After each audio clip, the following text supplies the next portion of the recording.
불법 추심은 어떤 영화보다 무섭고 혹독합니다. 박성희 씨에게 밤은 공포의 시간입니다. 이제 저기서 이제가 보이는 거예요. 이제 저기까지 보는 거죠. 그래서 몇 번 걸린 적도 있어요. 불 끄고 있으니까 안에 사람이 있는지 없는지 모르는 거죠. 딱 정해져 있어요. 공원 여기.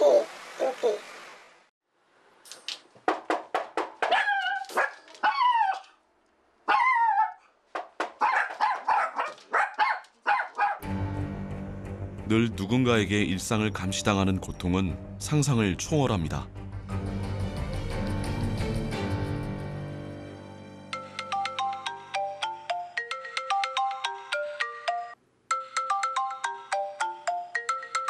이불을 뒤집어 써도, 문이란 문을 다 가려도 감시의 눈초리를 벗어날 수는 없습니다.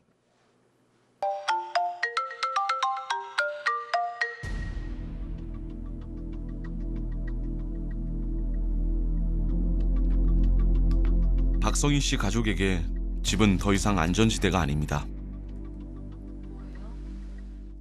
무슨 전화예요? 거기 뭐라 대볼 전화 왔어요? 네 계속 와요. 오늘따라 50통 온 것 같아. 돈 갚으라고 이런 식으로 집으로 날라가. 정당한 이유 없이, 그것도 심야에 전화나 문자 메시지로 협박하는 건 불법에 해당한다는 얘기는 박성희 씨 현실에선 통하지 않습니다. 아 그때 생각나면 지금도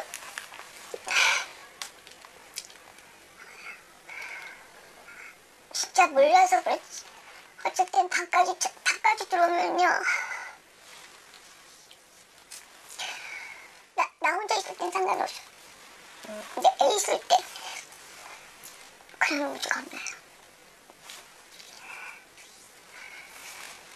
아주 세상이 무서우니까. 채무 사실을 가족이나 제3자에게 알리는 것도 불법입니다. 그냥 뭐 저 있냐 확인하고 우선 저 없을 때도 오시더라고요.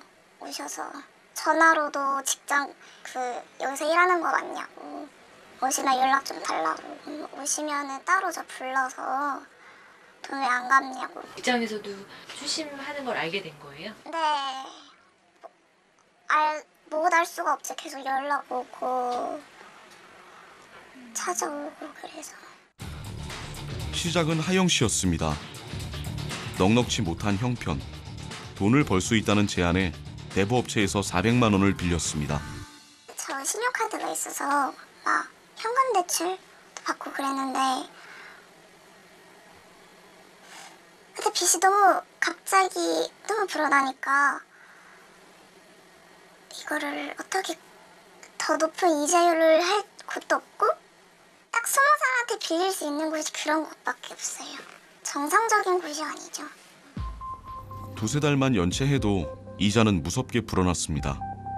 이자를 갚기 위해 빚을 내다 보니 13군데 대부업체에서 빌린 돈이 4천만 원이 됐습니다. 아무리 갚아도 빚은 줄어들지 않았습니다. 그냥 죽자 그랬어요, 제가.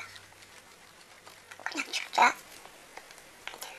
이제 더 이상은 능력이 안 돼서 못 가.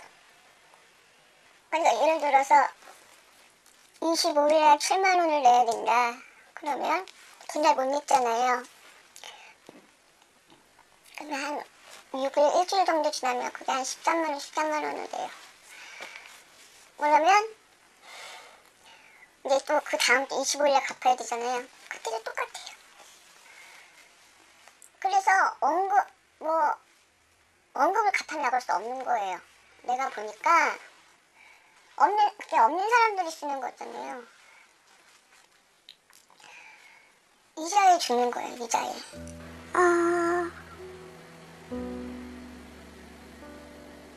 약간 빠져나올 수 없는 늪이라 그럴까요? 이제 조금 괜찮아졌네 하고 이제 움직이면 움직일 수가 없는 거죠. 오히려 더 빠지고 깊게.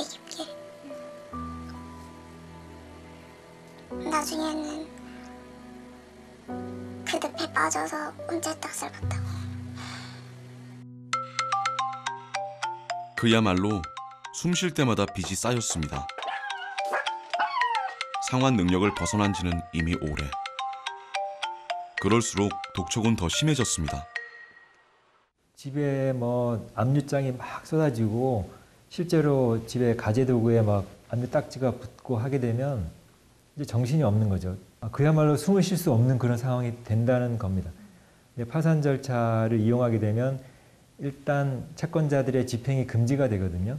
그 기간 동안 그 채무자는 이제 숨을 쉴 수 있다. 그래서 브리딩 스페이스라고 하고요. 그때 새로운 뭐 재탄생이랄까요? 새 출발할 수 있는 그런 생각을 좀 할 수 있게 한다는 거죠.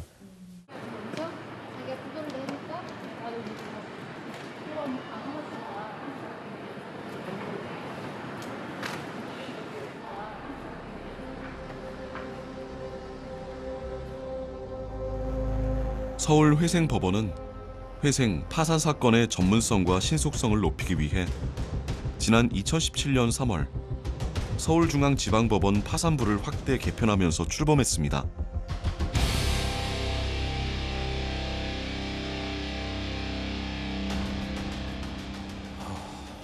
여기가 회생법원이네요. 네. 여기 이제 채무자석, 여기 이제 채권자석. 채무자석에 한번 앉아볼까요? 예. 어떠세요? 사실 여기가 굉장히 무거운 공간인데 뭐 판사님도 바로 앞에 계신 것도 좀 중압감이 있고 좀 위압감이 느껴지네요. 예. 누구를 위한 파산일까요? 왜 파산을 허용해야 하는 걸까요? 얼마 전에 제가 해외에 갈 일이 있었었는데 거기에서 유엔에서 주재하는 어떤 컨퍼런스였는데요.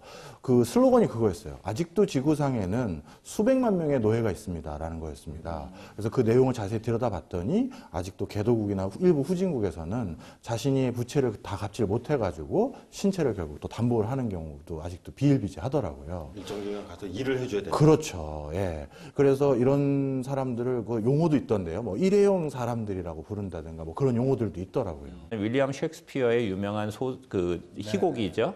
베니스의 상인이라고 하는 희곡을 잘 알고 계실 텐데요. 그 희곡에 보면은 안토니오라는 상인이 배를 띄워서 무역을 해가지고 큰 돈을 벌려고 하는데 그 배가 잘못해가지고 가라앉게 되죠.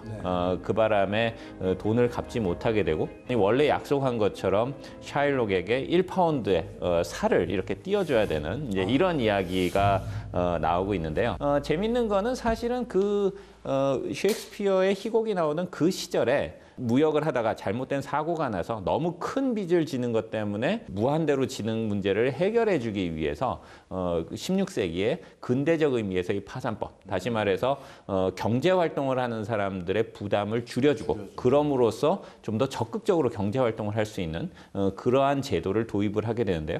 그러니까 결국 들어보면 이제 파산제도라는 게 어떤 자본주의 시장 경제의 발전, 그다음에 사업의 규모, 그다음에 사업을 하는 데 있어서 위험 이런 건가 연관이 되는 것 같아요. 우리나라의 파산 제도가 명문화된 것은 1962년. 그런데 첫 번째 파산자가 나온 것은 1997년입니다. 판사님 들어오시니까 모두 일어나십시오. 그동안 아무도 파산을 신청하지 않았던 겁니다. 그만큼 파산에 대해 부정적이었습니다. 파산은 자신의 모든 재산으로도 채무를 변제할 수 없을 때 신청하는 절차입니다. 네, 지금으로부터 서울회생법원 파산 203단독 213단독 그런데 파산 후 면책을 받으면 재산을 처분하고도 못 갚은 채무에 대해 더 이상 책임을 지지 않기 때문에 도덕적 논란이 끊이지 않습니다. 한 30년 전부터 장사를 했었어요.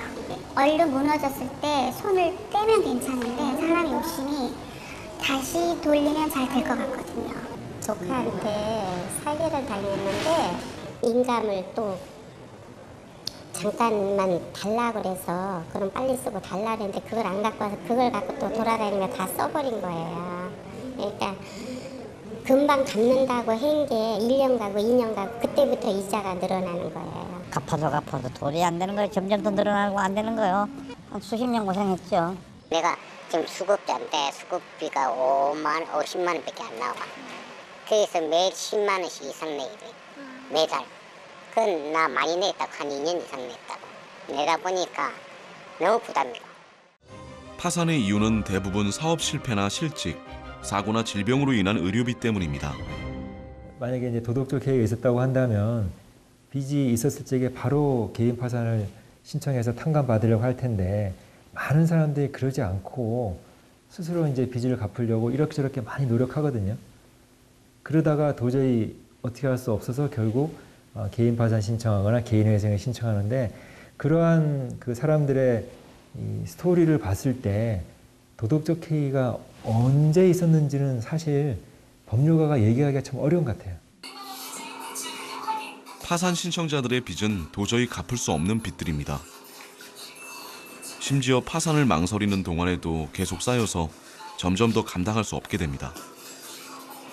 추가 대출이 힘드니까 카드론도 쓰게 되고 그리고 또 제2금융권도 쓰게 되고 또 안 되면 개인한테 이제 비싼 이자도 써야 되고 하는데 저희 같은 사람들 그 사람들을 막으면 급한 법을 풀 수가 없어요 우리가. 그러니까 그 사람들한테는 우리가 굉장히 고맙게 쓰는 거야. 이자를 엄청 막 달러로 주고 막 달러 이자라고 하거든요. 10부 이자, 15부 이자 이렇게 가거든요. 그렇게 해도 그것마저도 없으면 우리는 요만큼의 융통도 할 수가 없어요. 그들은 왜 갚을 수 없는 돈을 빌렸을까요? 그들은 왜 고리대금 업체를 이용했을까요? 그들은 왜 합리적으로 판단하지 못하고 빚에 덫에 걸려든 걸까요? 도대체 그들은 왜? 파산자들은 자기가 합리적인 선택을 해서 빚을 얻은 게 아닙니다. 실직을 해서 또 사업에 실패해서 아이들이 굶는데 무슨 합리가 있어요? 당연히 고리라도 빌려다가 먹어야죠.